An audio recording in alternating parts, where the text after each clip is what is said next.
Chapter number 5, Cell Cycle, 9th class and textbook. Continue part 2. Part 1 is also available on our channel Dr. Raza Academy and Consultancy. Cell cycle. Cell cycle हम ऐसे period को कहते हैं, ऐसे दौरानी को कहते हैं जो कि एक पेरेंट सेल डिवीजन से लेकर डॉटर सेल डिवीजन तक चले, उसे हम सेल साइकिल कहते हैं। सेल साइकिल को हम दो पार्ट्स में डिवाइड करते हैं, interphase and M phase.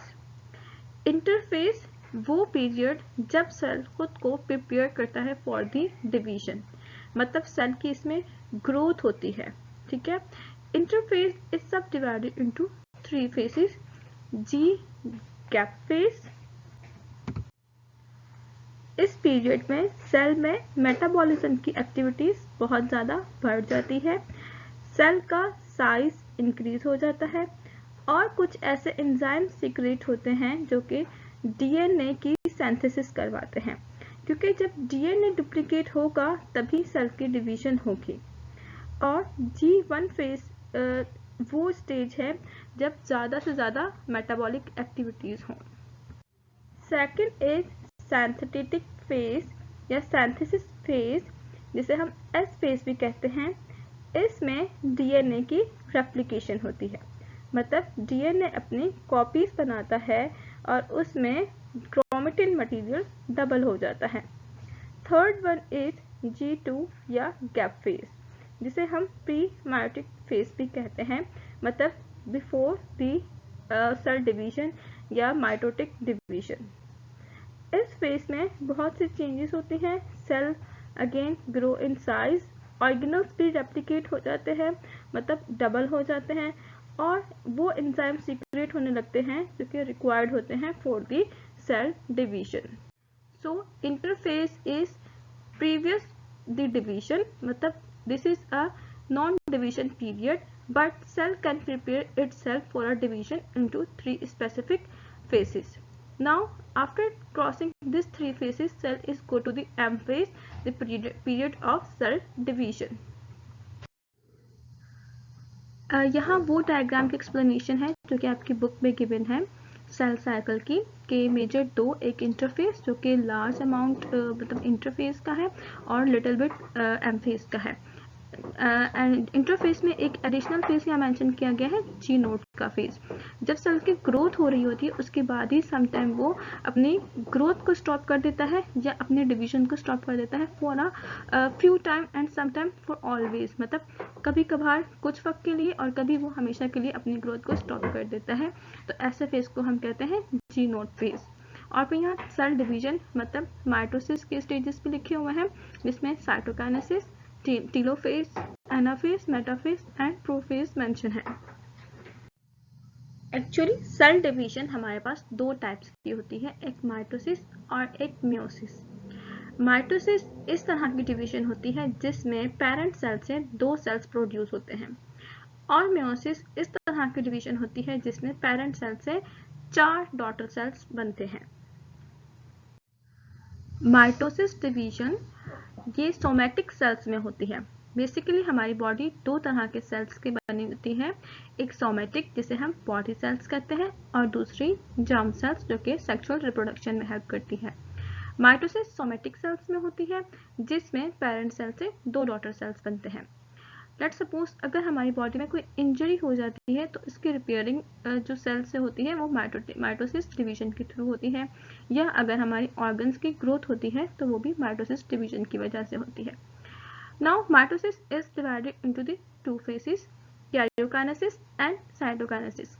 Karyokinesis हम कहते हैं न्यूक्लियस के डिवीजन को और साइटोकाइनेसिस कहते हैं साइटोप्लाज्म के डिवीजन को।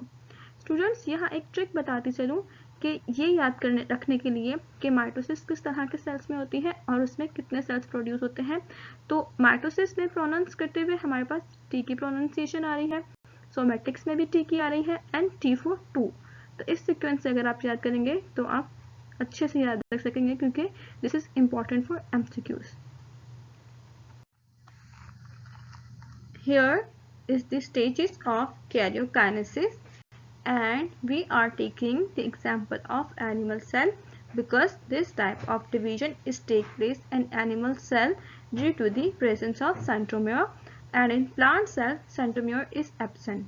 So the stages of karyokinesis are starting from the prophase, metaphase, anaphase and telophase.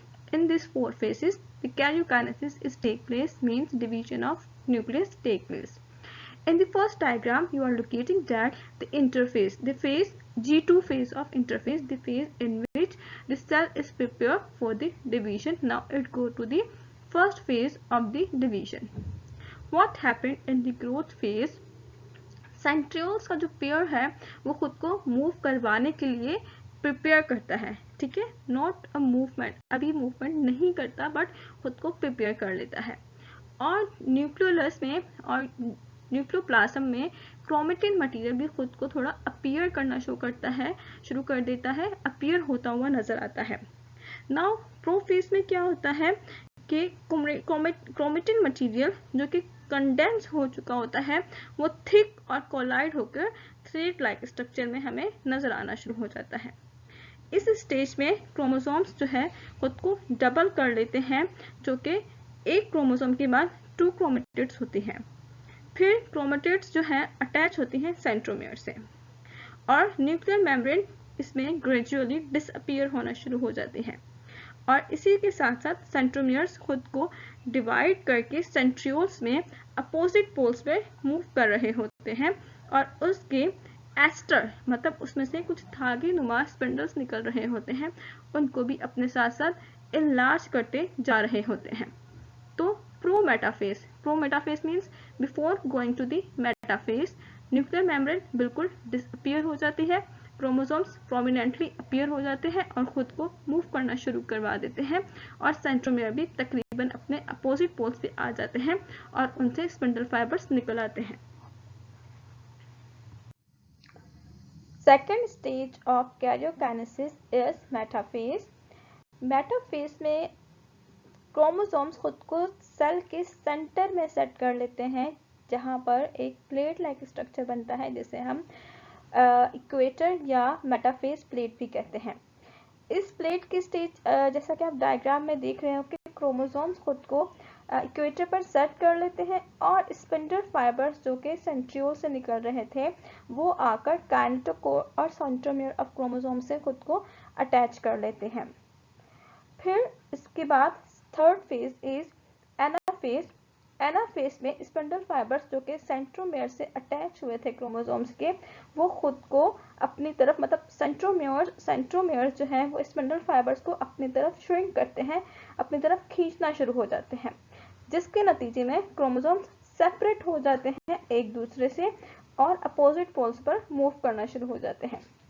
इसी तरह से एक सेट ऑफ क्रोमोसोम ऊपर की तरफ चला जाता है जो कि इंडिपेंडेंट होता है और दूसरा डाउनवर्ड मतलब opposite pole to the upward चला जाता है, वो भी एक सिंगल क्रोमेटिड स्टैंड के साथ, but they have 2 centromeres in their center.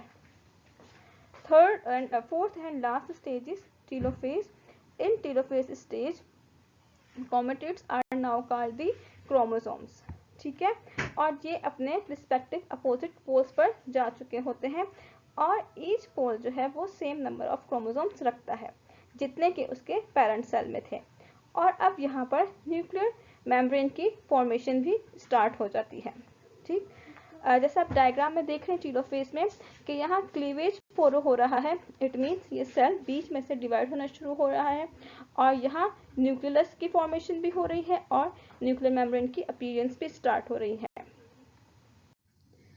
Here is the whole cycle of mitosis with stages. First is the interphase in which cell prepare itself for the division. Second is the prophase in which centrioles become divided and becoming on opposite poles and nuclear membranes become disappear and chromosomes becomes appears. ठीक है, in late prophase means prometaphase in which the spindle fibers are grow themselves and coming to the centromere of the chromosomes, and in metaphase the chromosomes arrange themselves in a center of cell which is known as the equator line or the metaplate.